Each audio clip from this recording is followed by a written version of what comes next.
నమస్తే క్రియేటర్స్. నమస్తే క్రియేటర్స్ కాని వ్యూవర్స్ అందరికీ నమస్తే. సో, ఈ పర్టిక్యులర్ వీడియోలో ఇద్దరు పర్సన్స్ గురించి మనం మాట్లాడుకోబోతున్నాము. వీడియోస్ ఆల్రెడీ స్టార్ట్ చేసి, కంటెంట్ క్రియేషన్ స్టార్ట్ చేసి వ్యూస్ రాకుండా స్ట్రగుల్ అవుతున్న వాళ్ళు, కొత్తగా ఛానల్ పెట్టాలనుకుంటున్న వాళ్ళు, వీళ్ళ గురించి మనం మాట్లాడుకోబోతున్నాము. ఈ రోజుల్లో ఎవరినైనా అడిగి చూడండి, ఏం చేయాలనుకుంటున్నామంటే ఏదో ఒక క్లారిటీ లేకపోతే వాళ్ళు ఫస్ట్ చెప్పేది యూట్యూబ్ స్టార్ట్ చేస్తా, కంటెంట్ క్రియేటర్ అయిపోతా అని చెప్పి చాలామంది అంటున్నారు. కానీ కంటెంట్ క్రియేషన్ అనేది బయటకు కనిపించేంత ఈజీ కాదు. కెమెరా ముందు మీరు కేవలం ఒక 10 నిమిషాల వీడియో మాత్రమే చూస్తారు. కానీ ఆ 10 నిమిషాల వీడియో వెనకాల ఒక 10 గంటలు కష్టం ఉండొచ్చు, లేకపోతే ఒక 10 రోజులు కష్టం ఉండొచ్చు, లేకపోతే ఒక నెల రోజుల కష్టం కూడా ఉండొచ్చు. ఈ వీడియోలో నేను మీకు క్లియర్గా అసలు కంటెంట్ క్రియేషన్ అంటే ఏంటి, ఎందుకు చాలామంది ఫెయిల్ అవుతున్నారు, అండ్ ఎందుకు కొద్దిమంది మాత్రమే సక్సెస్ అవుతున్నారు, అండ్ మీరు ఇందులోకి రావాలా వద్దా, ఒకవేళ మీరు ఆల్రెడీ వచ్చేసి ఉంటే ఉండాలా వదిలేసి వెళ్ళిపోవాలా, ఇవన్నీ కూడా క్లియర్గా చెప్పబోతున్నాను, ఎస్టాబ్లిష్ చేయబోతున్నాను. అండ్ ఒక ఫుల్ టైమర్గా మీరు చేయాలనుకుంటే మాత్రం, ఫుల్ టైమ్గా యూట్యూబ్ చేయాలనుకుంటే, కెరీర్గా దీన్ని తీసుకోవాలనుకుంటే మాత్రం మీ దగ్గర ఏమేమి ఉండాలి, ఏం ఎక్విప్మెంట్ ఉండాలి, ఏం డీటెయిల్స్ ఉండాలి అనేది కంప్లీట్ డీటెయిల్స్ ప్రాక్టికల్గా చెప్పబోతున్నాను. సో కంప్లీట్ స్టాటిస్టిక్స్ నెంబర్స్ అన్నీ కూడా ఉంటాయి. సో లాస్ట్ వరకు చూడండి. వీడియో నచ్చుతుందని అనిపిస్తే లైక్ చేయండి, సబ్స్క్రైబ్ కూడా చేసుకోండి, అండ్ కింద హైప్ ఆప్షన్ ఉంటుంది, దాన్ని కూడా యూస్ చేసుకోండి. సో దట్ ఈ వీడియో ఇంకా ఎక్కువ మందికి రీచ్ అవుతుంది. ఇప్పుడు సోషల్ మీడియాలో ఉన్న, అంటే బయట పబ్లిక్లో ఉన్న ఒక పెద్ద ఇల్యూషన్ కానీ అపోహ కానీ ఏంటంటే, ఒకళ్ళు ఎవరైనా రాత్రికి రాత్రి వైరల్ అయిపోయారు అనుకోండి, అరే వాడికే వ్యూస్ వచ్చే మనకెందుకు రావు, ఆమెకే వ్యూస్ వచ్చే మనకెందుకు రావు అని అనుకుంటూ ఉంటారు. కానీ మనం చూడనిది, మనం గమనించినది ఏంటంటే, ఆ వీడియో వైరల్ అవ్వడానికి ముందు వాళ్ళు ఒక 200 ఫెయిల్డ్ వీడియోలు పెట్టుండొచ్చు, 20-30 ఛానల్స్ కూడా పెట్టుండొచ్చు. వాళ్ళ కష్టాలు, వాళ్ళ వీడియోలో మనకు కనిపించవు బయటికి. అండ్ ఇన్స్టాగ్రామ్లో ఒక రీల్ పెట్టి 1,00,000 వ్యూస్ తెచ్చుకుంటే ఓకే, లైఫ్ సెట్ అయిపోయింది, కెరీర్ సెట్ అయిపోయింది అని అనుకుంటుంటారు. ఈరోజు వైరల్ అయిన వాళ్ళలో చాలామంది 6 నెలల తర్వాత, ఒక 6 మంత్స్ తర్వాత, మీరే నేమ్స్ నోట్ చేసుకోండి. ఈరోజు వైరల్ అవుతున్న వాళ్ళు 6 మంత్స్ తర్వాత చాలామంది కనపడరు అందులో. ఎందుకంటే వాళ్ళ దగ్గర ఒక కన్సిస్టెన్సీ కానీ, ఒక పేషెన్స్ కానీ ఉండదు, ఒక ఓపిక ఉండదు అనమాట. అండ్ ఫైనల్గా ప్లానింగ్ అవ్వచ్చు, ఒక యూనిక్ ఐడెంటిటీ లేకుండా ఉంటుంది అనమాట చాలామందికి. ఏదో కాపీ వీడియో వేరే వాళ్ళది వైరల్ ఉంది కాబట్టి అది చేస్తారు, 1,00,000 వ్యూస్ వస్తే ఫైన్, తర్వాత ఏంటనేది వాళ్ళకి క్లారిటీ ఉండదన్నమాట. సో దీన్ని బేస్ చేసుకుని డైరెక్ట్గా బ్లైండ్గా కంటెంట్ క్రియేషన్లోకి దూకద్దు అని చెప్తున్నాను. చాలామందికి ఈజీగా అనిపిస్తుంది, ఒక ఫోన్ ఉంది కదా చేతిలో ఉంది, కెమెరా ఓపెన్ చేసేసి మాట్లాడితే సరిపోతుంది, ఏముంది ఇందులో అని అనిపిస్తుంది. కానీ ఒక కంటెంట్ క్రియేటర్గా మీరు గ్రో అవ్వాలని అనుకుంటే మీ దగ్గర ఒక 10 పిల్లర్స్ అయితే ఉండాలన్నమాట. అంటే ఒక 10 మూల స్తంభాలు ఉండాలి. నెంబర్ 1 ఐడియా, మీరు ఏ టాపిక్ మీద మాట్లాడాలనుకుంటున్నారు. నెంబర్ 2 రీసెర్చ్, ఆ కంటెంట్ ఎవరు చూస్తారు, ఎందుకు చూస్తారు, ఇప్పటికే మార్కెట్లో యూట్యూబ్లో అలాంటి ఛానల్స్ ఆల్రెడీ ఉన్నాయా. నెంబర్ 3 స్క్రిప్ట్, పాయింట్ అనేది మీరు ఏం చెప్పాలనుకుంటున్నారో టాపిక్ అనేది ఆడియన్స్కి అర్థమయ్యేలా ఎలా చెప్పాలి. నెంబర్ 4 ఇవన్నీ కలిపి మీరు ఎలా రికార్డింగ్ చేయాలి, షూటింగ్ అనమాట, లైటింగ్, ఆడియో, పర్ఫెక్ట్ ఫ్రేమింగ్, ఇవన్నీ చూసుకోవడం అనమాట. నెంబర్ 5 ఎడిటింగ్, అనవసరమైన కట్స్ వేయడము, బ్యాక్గ్రౌండ్ మ్యూజిక్, బ్యాక్గ్రౌండ్ నాయిస్ తీసేయడము, లేకపోతే పర్ఫెక్ట్గా పేసింగ్ సెట్ చేయడం, ఇవన్నీ కూడా నెంబర్ 5. నెంబర్ 6 థంబ్నెయిల్స్, జనాలు చూడగానే క్లిక్ చేయించే పవర్ ఉండాలి. నెంబర్ 7 క్లిక్ త్రూ రేట్, అంటే ఒక టైటిల్ రాయాలంటే కనుక చాలా ఇంపాక్ట్ఫుల్ టైటిల్ రాయాలన్నమాట. నెంబర్ 8 SEO, మీ వీడియో సెర్చ్ రిజల్ట్స్లో కనిపించాలి, ముందుకు వెళ్ళాలంటే సెర్చ్ రిజల్ట్స్లోకి వెళ్ళాల్సిందే. నెంబర్ 9 ఆడియన్స్ రిటెన్షన్, చూసేవాళ్ళు మీ వీడియో చివరి వరకు చూసేలాగా మీరు స్క్రిప్ట్ని కానీ లేకపోతే వీడియోని కానీ డిజైన్ చేసుకోగలగాలి. అండ్ ఫైనల్గా నెంబర్ 10, ఇది ఒక్క రోజులో అయిపోయే పని కాదు, కన్సిస్టెన్సీ అనేది ఇంపార్టెంట్. నెలల తరబడి, సంవత్సరాల తరబడి ఈ పైన చెప్పిన 9 పాయింట్లు చేయగలగాలి మీరు. సో అది నెంబర్ 10. ఇవన్నీ పర్ఫెక్ట్గా కలగలిపితేనే మీకు కంటెంట్ క్రియేషన్ అయితే సక్సెస్ఫుల్ కంటెంట్ క్రియేషన్ అవుతుంది అనమాట. ఏ ఒక్కటి ఫెయిల్ అయినా వికటిస్తుంది, సింపుల్గా చెప్పాలంటే. చాలామంది ఎందుకు ఫెయిల్ అవుతున్నారు అనేది కూడా తెలుసుకోవాలి మీరు, చాలా ఇంపార్టెంట్ పాయింట్ ఇది. మీరు కూడా ఇందులో ఉండుండొచ్చు, ఒకవేళ మీరు ఫెయిల్ అవుతున్నారు అని అనిపిస్తే. యూట్యూబ్లో కోట్లాది ఛానల్స్ ఉన్నాయి, 1000 సబ్స్క్రైబర్స్ మార్క్ని దాటని ఛానల్స్ చాలా ఉన్నాయి, లక్షల్లోని కోట్లలో ఉన్నాయి అవి కూడా. గ్లోబల్ రీసెర్చ్ ప్రకారం యూట్యూబ్లో ఉండే మొత్తం వ్యూస్లో 97.3 వ్యూస్ కేవలం టాప్ 3 యూట్యూబర్స్కి, టాప్ 3% యూట్యూబర్స్కి మాత్రం వెళ్తున్నాయి అనమాట. మిగిలిన 97% క్రియేటర్స్, ఆ మిగిలిపోయిన 2.7 వ్యూస్ ఉంటాయి కదా, 2.7% వ్యూస్, వాటి కోసం ఫైటింగ్ చేసుకుంటున్నారు. అంటే నాకు వచ్చే వ్యూస్, మీకు వచ్చే వ్యూస్, ఇవన్నీ కూడా ఆ లాస్ట్లో ఉన్న 2.7% అనమాట. సో చాలామంది ఇందులో కొంతమంది వెంటనే క్విట్ అయిపోతూ ఉంటారు, కొంతమంది 5 వీడియోలు పెట్టి క్విట్ అయిపోతారు. అసలు ఫెయిల్యూర్స్కి రీజన్స్ ఏంటో తెలుసుకోండి ఫస్ట్, ఆ తర్వాత మీరు క్విట్ అవ్వాలా లేదా తెలుస్తుంది. రీజన్ నెంబర్ 1, వెంటనే రిజల్ట్స్ ఎక్స్పెక్ట్ చేయడము. మొదటి వీడియోకి 50 వ్యూస్ వచ్చాయి, వెంటనే డిప్రెషన్లోకి వెళ్ళిపోతారు, నాకు రావట్లేదు, చేయలేకపోతున్నా అని చెప్పేసి వెళ్ళిపోతారు అనమాట. World number 1 mister beast first సంవత్సరాల్లో చాలా స్ట్రగుల్ అయిన విషయం మీకు తెలుసు. అండ్ ప్యూడీపై మొదటి రోజే స్టార్ అయిపోలేదు. అండ్ తెలుగులో కూడా చూస్తే ప్రసాద్ టెక్ ఇన్ఫో అవ్వచ్చు, మహాతల్లి అవ్వచ్చు, ఇప్పుడు తమాడా మీడియాలో కొంతమంది క్రియేటర్స్ ఉంటారు కదా, వీళ్ళంతా ఇవాళ పెద్ద క్రియేటర్స్ అవ్వచ్చు, కానీ ఒకప్పుడు వాళ్ళు ఈ యూట్యూబ్ దీంట్లో గ్రైండ్ అయ్యారు. ఏవో ఒక వీడియోలు చేసి నల్లగొట్టబడ్డారనమాట. అంటే కష్టపడ్డారు బాగా. సో, ఎక్స్‌పెక్ట్ చేయడం వెంటనే రిజల్ట్స్ ఎక్స్‌పెక్ట్ చేయడం అనేది ఫస్ట్ రీజన్ అనమాట ఫెయిల్యూర్‌కి. నెంబర్ 2 వచ్చేసి కాపీయింగ్. సో, వేరే వాళ్ళు ఎవరో చేశారు, వైరల్ అయింది, నేను కూడా అది చేసేస్తా. ఇది బిగ్గెస్ట్ మిస్టేక్. ఇప్పుడు మార్కెట్‌లో 1000 మంది ఒకేలాంటి రియాక్షన్ వీడియోలు చేస్తే అండ్ మిమ్మల్ని ఎందుకు చూడాలి ఆడియన్స్? అది సింపుల్ క్వెషన్ కదా! యూనిక్‌నెస్ లేకపోతే యూట్యూబ్ అవ్వచ్చు, కంటెంట్ క్రియేషన్ అవ్వచ్చు, ఇంపార్టెంట్ యూనిక్‌నెస్ అనమాట. యూనిక్‌నెస్ లేకపోతే సర్వైవ్ అవ్వడం కష్టం, ఇంపాసిబుల్ ఒక రకంగా చెప్పాలంటే.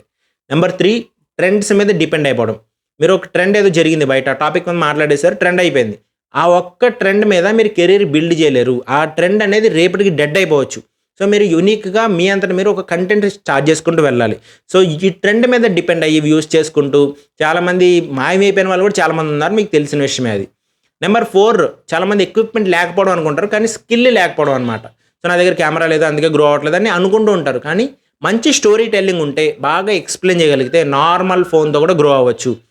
అండ్ మీరు ఒకవేళ హాబీగా కాకుండా ఫుల్ టైమ్‌గా వెళ్ళాలనుకుంటే మాత్రం ఇది అప్లికబుల్ కాదు. ఎక్విప్‌మెంట్ ఉండాలి, ఒక మంచి మైక్ ఉండాలి, గుడ్ లైటింగ్ ఉండాలి, డీసెంట్ కెమెరా, స్మార్ట్ ఫోన్, ఒక ల్యాగ్ లేని ఒక ఇంటర్నెట్ లేకపోతే ల్యాగ్ లేని ఒక కంప్యూటర్ అవ్వచ్చు, స్టోరేజ్ అవ్వచ్చు అండ్ ప్రశాంతమైన వర్క్ స్పేస్ అవ్వచ్చు. ఇవైతే ఖచ్చితంగా అవసరం. ఫుల్ టైమర్‌గా చేయాలనుకుంటున్న వాళ్ళకి. నేను చెప్పిన ఎక్విప్‌మెంట్ లేకపోవడం అనేది ఏదైతే ఉందో అది నార్మల్ క్రియేటర్స్‌కి అప్లికబుల్ అనమాట. అండ్ ఇప్పుడు మీరు అబ్జర్వ్ చేస్తే బయట వాళ్ళకి క్రియేటర్స్ లైఫ్ ఏదైతే ఉంటుందో అది చాలా లగ్జరీగా అనిపిస్తూ ఉంటుంది. కానీ ఇంటర్నల్‌గా చాలా స్ట్రగుల్స్ ఉంటాయన్నమాట. మెంటల్ ప్రెషర్ ఉంటుంది. ప్రతిరోజు కొత్త ఐడియా రావాలి. వీడియో పెర్ఫార్మ్ చేయకపోతే విపరీతమైన ఫ్రస్ట్రేషన్ ఉంటుంది. పక్క వాళ్ళతో కంపారిజన్ ఉంటుంది. కాంపిటీషన్ ఉంటుంది. క్రియేటివ్ బర్న్‌ఔట్ కూడా ఉంటుందన్నమాట. చేసేసి చిరాకు వస్తుంది ఒకసారి. అండ్ ఆడియన్స్ ఎక్స్‌పెక్టేషన్స్ పెరుగుతూనే ఉంటాయి, తగ్గవు ఎప్పటికి కూడా. ఇవన్నిటికి తోడు నెగెటివ్ కామెంట్స్ కూడా మెంటల్‌గా చాలా ప్రెషర్‌నిస్తాయి. సో, ఇది చాలా ఇంపార్టెంట్. అండ్ నెంబర్ 2 వచ్చేసి ఫ్యామిలీ సపోర్ట్. స్టార్టింగ్‌లో ఇంట్లో వాళ్ళ సపోర్ట్ అస్సలు ఉండదు. ఫోన్ పట్టుకొని రోజంతా ఏం చేస్తున్నావు, ఇంట్లో టైం స్పెండ్ చేయట్లేదు అని తిడతా ఉంటారనమాట. సో, ఇనీషియల్ స్టేజెస్‌లో ఇన్‌కమ్ రానప్పుడు ఆ ప్రెషర్ అనేది డబల్, ట్రిపుల్, 10 టైమ్స్ కూడా ఉంటది. And number 3 money problem, budget problem. Camera, mike, laptop ఇవన్నీ కొనడానికి ఇన్వెస్ట్‌మెంట్ కావాలి. కానీ పెట్టిన పెట్టుబడి ఏదైతే ఉందో అది మళ్ళీ వెనక్కి రావడానికి మనకి నెలలు పట్టొచ్చు, సంవత్సరాలు కూడా పట్టొచ్చు. నెంబర్ 4 అల్గరిథం అనేది ఒక వీడియోకి 1 మిలియన్ వ్యూస్ ఇచ్చాయనుకోండి, వచ్చాయి. కట్ చేస్తే తర్వాత వీడియోకి 100 వ్యూసే రావచ్చు, 1000 వ్యూసే రావచ్చు. ఎందుకు జరిగింది, ఎలా జరిగింది అనేది క్రియేటర్‌కి అర్థం కాదనమాట. యూట్యూబ్ అల్గరిథం అంత కాంప్లికేటెడ్‌గా ఉంటుంది, అన్‌ప్రిడిక్టబుల్‌గా ఉంటుంది. కరెక్ట్‌గా చేయగలగాలన్నమాట. నెంబర్ 5 ఇక్కడ గ్యారంటీ లేదనమాట. ఎందుకంటే ఇక్కడ మంత్లీ శాలరీ అనేది ఇవ్వరు. ఒక్కొక్కసారి లక్షల్లో రావచ్చు, ఒక్కొక్కసారి ఒక నెలకి అసలు రాకుండా కూడా ఉండొచ్చనమాట. స్టెబిలిటీ ఉండదు ఇందులో. సో, ఇవన్నీ మీరు గుర్తుపెట్టుకోవాలి. ఇవన్నీ కూడా క్రియేటర్స్‌కి స్ట్రగుల్స్ అనమాట. చాలామంది మైండ్‌లో ఉండే క్వెషన్ ఏంటంటే, కంటెంట్ క్రియేషన్‌కి లక్ ఉండాలా? యెస్, లక్ ఉండాలి, ఖచ్చితంగా ఉండాలి. కానీ లక్ మాత్రమే సరిపోదు. ఇక్కడ లక్ అంటే సరైన టైంలో, సరైన ఆడియన్స్‌కి సరైన కంటెంట్ చేయడము. అది కరెక్ట్ హిట్ అయితే సరిపోద్దనమాట. కానీ ఒక్కసారి లక్ వల్ల వచ్చిన వ్యూస్ మళ్ళీ యూట్యూబ్‌లో నిలబడడానికి ఉంటాయా అంటే అది ఉండదనమాట. మనకు స్కిల్ ఉండాలి. దాన్ని గ్రో చేసుకొని దాన్ని పెంచుకోవడానికి స్కిల్ ఉండాలి. ఒక వైరల్ వీడియోతో మీరు ఫేమస్ అవ్వచ్చు, కానీ ఒక 5 సంవత్సరాల పాటు ఇందులో సస్టైన్ అవ్వాలి, ఇందులో ఉండాలంటే discipline, consistency, adaptability and audience pulse అర్థం చేసుకోవడం, ఇవన్నీ కూడా చాలా ఇంపార్టెంట్ అనమాట. నార్మల్ క్రియేటర్స్ ఎప్పుడు కూడా ట్రెండ్ వెనకాల పరిగెడతారు. బయట ఏదో జరుగుతుంది దాన్ని బట్టి చేస్తే వ్యూస్ వచ్చేస్తాయి అనుకుంటారు. కానీ లాంగ్ టర్మ్‌లో సస్టైన్ అయ్యి క్రియేటర్స్, లెజెండరీ క్రియేటర్స్ ఎప్పుడు కూడా వాల్యూ క్రియేట్ చేస్తారు. మన కంటెంట్‌లో వాల్యూ క్రియేట్ చేస్తారు. మీరు ఇంగ్లీష్ కంటెంట్ క్రియేటర్స్ తీసుకుంటే అలీ అబ్దాల్ అని ఒక ఆయన ఉంటారు. ప్రొడక్టివిటీని బేస్ చేసుకొని చేస్తారు. మార్కస్ బ్రౌన్లీ. సో, ఇవంతా కూడా టెక్ క్వాలిటీని, మిస్టర్ బీస్ట్ అవ్వచ్చు, ఎంటర్‌టైన్‌మెంట్ స్కేల్‌ని వీటిలన్నిటిని బేస్ చేసుకొని ముందుకెళ్తున్నారనమాట. అండ్ ఇంకా చాలామంది ఉంటారు మన ఇంగ్లీష్‌లోని, మన తెలుగులో కూడా ఉన్నారనమాట. ప్రసాద్ టెక్ ఇన్ఫో టెక్ మీద ఒక ట్రస్ట్ బిల్డ్ చేసుకున్నారనమాట. ఒక ఫోన్ కొనాలంటే ప్రసాద్ టెక్ ఇన్ఫో ఛానల్‌కి వెళ్ళి చెక్ చేసుకుంటూ ఉంటారు. విస్మయ్ ఫుడ్స్ వాళ్ళు ఉంటారు, కన్సిస్టెన్సీ చేస్తూ ఉంటారు. నెక్స్ట్ మహాతల్లి లాంటి ఛానల్స్ కూడా ఒక యూనిక్ పర్సనాలిటీని డెవలప్ చేసుకుంటూ ముందుకెళ్లారనమాట. తెలుగు టెక్ టూట్స్ అవ్వచ్చు, ఆ టెక్ ఎడ్యుకేషన్ వాటిని బేస్ చేసుకుని ముందుకెళ్తున్నారు. వీళ్ళంతా ట్రెండ్ ఫాలో అవుతున్నారు, ఏది ఇంపార్టెంటో చేస్తున్నారు. కానీ వాళ్ళ బ్రాండ్‌ని, వాళ్ళ ఐడెంటిటీని ఎక్కడ పోనివ్వలేదనమాట. వాళ్ళకి ఒక బ్రాండ్ క్రియేట్ చేసుకున్నారు. అండ్ క్రియేటర్స్ అందరికీ నా హానెస్ట్ సజెషన్ ఏంటంటే, ఇంపార్టెంట్ సజెషన్ ఏంటంటే, ఫస్ట్ యూట్యూబ్‌ని ఒక హాబీలాగా మాత్రమే చేయండి. ఫుల్ టైమ్ కెరీర్‌లో చేయాలని అనుకుంటున్న వాళ్ళకి చెప్తున్నాను. మీ జాబ్ గానీ, మీ స్టడీస్ గానీ వాటిలతో పాటు పార్ట్ టైమ్‌గా మాత్రమే చేయండి. ఎందుకంటే కంటెంట్ క్రియేషన్‌లో స్టెబిలిటీ రావడానికి చాలా టైం పడుతుంది. ఇమీడియట్గా నెల రోజుల్లోపు ఇమీడియట్గా 6 నెలల్లోపు సక్సెస్ అయిపోవడం అనేది ఉండదన్నమాట. కనీసం ఒక 6 నెలల పాటు కంటిన్యూస్గా కన్సిస్టెన్సీ మెయింటైన్ చేయగలిగారో ఆ మెంటల్ ప్రెషర్ని హ్యాండిల్ చేయగలుగుతున్నారా లేదా, అండ్ మీకంటూ ఒక లాయల్ ఆడియన్స్ బేస్ క్రియేట్ అవుతుందా లేదా, అండ్ మీ ఛానల్ నుండి ఇన్కమ్ స్లోగా స్టార్ట్ అయిందా లేదా చెక్ చేసుకోండి. అప్పుడు మాత్రమే ఫుల్ టైం కెరీర్ గురించి ఆలోచించండి. అప్పుడు కూడా జంప్ చేయొద్దు, ఆలోచించండి. చూడండి ఇది మనకి సెట్ అవుతుందా, ఇది స్కేల్ అవుతుందా, నెక్స్ట్ రాబోయే నెలల్లో రాబోయే సంవత్సరాలు ఇంకా పెరిగే అవకాశం ఉందా, అవన్నీ చూసుకోవాలి మీరు. ఇప్పుడు మీ దగ్గర ఉన్న మెయిన్ పాయింట్ ఏంటంటే మీ దగ్గర ఈ పైన చెప్పిన క్వాలిటీస్ అన్నీ ఉంటే కనుక కంటెంట్ క్రియేషన్ ఫీల్డ్ మీకు పర్ఫెక్ట్గా సూట్ అవుతుంది. అండ్ ఏమేమి ఉండాలి అనేది కూడా నేను మీకు క్లియర్గా ఇంకొకసారి సమ్మరైజ్ చేస్తాను చూడండి. ఫస్ట్ పేషెన్స్ ఉండాలి.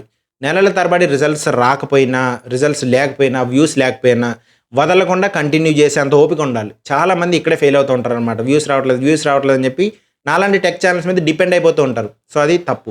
Number 2 consistency. మూడ్ ఉన్నప్పుడు వీడియోస్ చేద్దాము అని, ఎప్పుడో మూడ్ లేనప్పుడు వీడియోస్ చేయము అలా కాకుండా డిసిప్లైన్డ్గా రెగ్యులర్గా వర్క్ చేయాలి. Number 3 learning mind set. Editing, thumbnails, SEO, story telling ఇలా ప్రతిరోజు ప్రతి దాని గురించి కొత్తగా నేర్చుకుంటూ ఉండాలి. ఏమి అడ్వాన్స్మెంట్స్ ఉన్నాయి, కొత్త టూల్స్ ఏమైనా వచ్చా అవన్నీ నేర్చుకుంటూ ఉండాలి. Number 4 communication. దీనికి పర్ఫెక్ట్ ఇంగ్లీష్ అవసరం లేదు. మీరు చెప్పాలనుకున్న పాయింట్ ఆడియన్స్కి క్లియర్గా కనెక్ట్ అయితే చాలన్నమాట. సో క్లారిటీ మెయింటైన్ చేయగలగాలి మీరు. అండ్ నెంబర్ 5 వచ్చేసి అడాప్టబిలిటీ. అడాప్టబిలిటీ అంటే మనం తగినట్టుగా మార్పు చెందుతూ ఉండడం అన్నమాట. ప్లాట్ఫామ్స్ అనేవి మారుతూ ఉన్నాయి, ట్రెండ్స్ మారుతున్నాయి, ఆడియన్స్ టేస్ట్ కూడా మారుతుంది. దానికి తగ్గట్టుగా మీ కంటెంట్ని మీరు చేంజ్ చేసుకోవాలి. అండ్ నెంబర్ 6 వచ్చేసి సెల్ఫ్ డిసిప్లిన్ కూడా ఉండాలన్నమాట. ఇక్కడ మిమ్మల్ని ఎవ్వరు ఫోర్స్ చేయరు. ఏది టాస్క్ అయిందా లేదా అని ఫోర్స్ ఎవరు చేయరు. బాస్ ఎవరు ఉంటారు అనమాట. మీకు మీ అంతటి మీరే మోటివేషన్ చేసుకోగలగాలి.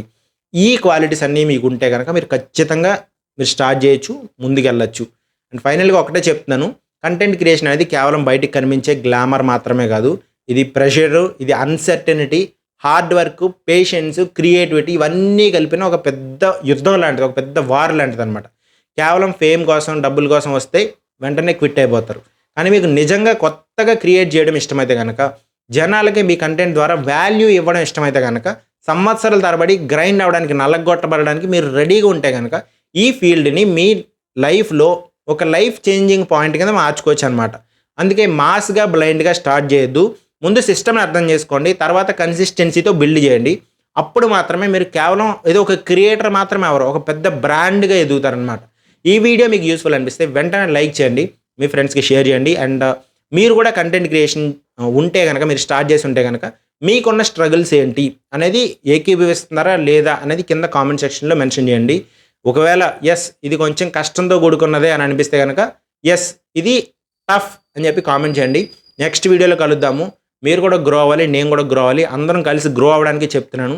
సో మీ టైం కూడా వేస్ట్ అవ్వకూడదు కాబట్టి ఎవరు చేయొచ్చు ఎవరు చేయకూడదు అనే పాయింట్ మీకు క్లారిటీ వస్తే కనుక ఎస్ ఇది కష్టము అని చెప్పి చెప్పండి. దాని తర్వాత మనం డిస్కస్ చేద్దాము. ఇంకేమైనా మీకు సపోర్ట్ కావాలంటే కనుక నన్ను అప్రోచ్ అవ్వచ్చు. మన కాంటాక్ట్ నెంబర్ అవ్వచ్చు, వాట్సాప్ నెంబర్ అవ్వచ్చు, ఆర్ ఇన్స్టాగ్రామ్ ఐడి అవ్వచ్చు. కమ్యూనిటీ పోస్ట్ సెక్షన్లో ఏదో ఒక ఫోటో మీద ఉంటుంది, ఫోటో మీద నుంచి మీరు తీసుకుని కాంటాక్ట్ కూడా చేయొచ్చు. And like, share, subscribe, hype చేయడం మాత్రం మర్చిపోకండి. అందరం కలిసి గ్రో అవుదాం. తొందరలోనే ఛానల్ రివ్యూస్ కూడా రాబోతున్నాయి. అండ్ మోర్ ఇంపార్టెంట్లీ ఒక కోర్స్ కూడా తీసుకురాబోతున్నాను అని చెప్పా కదా, ఫ్రీ కోర్స్ అనేది తొందరలోనే లాంచ్ అవబోతుంది. ఒకవేళ మీకు దాని మీద ఇంట్రెస్ట్ ఉంటే కనుక కోర్స్ ఎప్పుడైనా అడగండి. మోస్ట్లీ నెక్స్ట్ వీక్, కానీ మీరు అడిగితే నేను కూడా పోస్ట్ చేయడానికి ఇంట్రెస్ట్ ఉంటుంది. మీరు కామెంట్ పెట్టారు కాబట్టి మీకు కూడా రీచ్ అవుతుంది అనమాట ఆ కోర్స్ వీడియో అనేది. సో జస్ట్ ఏదో బ్లైండ్గా కాకుండా ప్రాపర్గా నేర్చుకుని ముందుకెళ్ళడానికి మీరు రెడీ అయితే నేర్పించడానికి నేను రెడీ. సో అందరం కలిసి గ్రో అవుదాం. Thank you very much. Keep supporting, keep creating content. Happy youtubing and thank you very much. Bye bye.